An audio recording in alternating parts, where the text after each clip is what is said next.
এখন বৃষ্টির সিজন, কখন বৃষ্টি আসে বলা যায় না, তাই বৃষ্টি আসলেই ভুনা খিচুড়ি খেতে কার না ভালো লাগে। তো চলো আমিও রান্না করেছিলাম, তোমাদের মাঝে আজকে শেয়ার করি।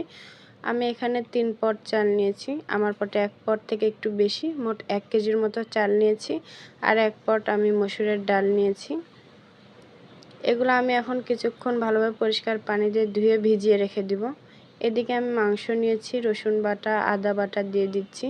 আর মুরগির মাংসে একটু রসুন বাটা বেশি দিলে স্বাদটা ভালো হয়। আর আমি মরিচের গুঁড়া, হলুদের গুঁড়া, জিরার গুঁড়া, ধনিয়া গুঁড়া, একটু আস্ত জিরা দিয়েছি, লবণ, একটু লেবু দিয়ে দিলাম। তারপর তেল দিয়ে ভালোভাবে মেখে কিছুক্ষণ ম্যারিনেট করে রেখে দেবো। আমি তাও প্রায় 20 থেকে 25 মিনিট রেখে দিয়েছিলাম।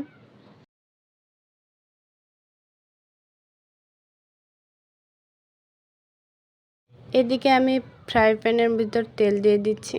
তেলটা কিছুক্ষণ গরম হয়ে গেলে আমি কাঁচামরিচ আর পেঁয়াজ দিয়ে দিব।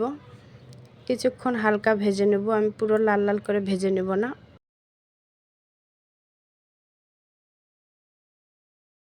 এদিকে কিছুক্ষণ ভাজা হয়ে গেলে আমি যে মাংসটা ম্যারিনেট করে রেখেছিলাম সেটা দিয়ে ভালোভাবে মিক্স করে নিব।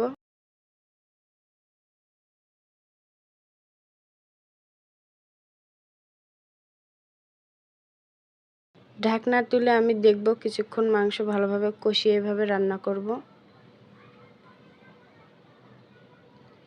এদিকে মাংস কষানো হয়ে গেলে আমি যে চাল আর ডাল ভিজিয়ে রেখেছিলাম সেগুলো দিয়ে দিব। ভালোভাবে মাংসের সাথে চাল আর ডাল কিছুক্ষণ আরও কষিয়ে নেব।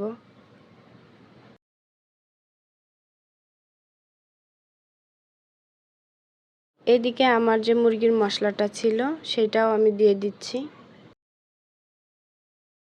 এভাবে কিছুক্ষণ মাংসের সাথে আমি চাল ডালটাও কিছুক্ষণ কষিয়ে নেব।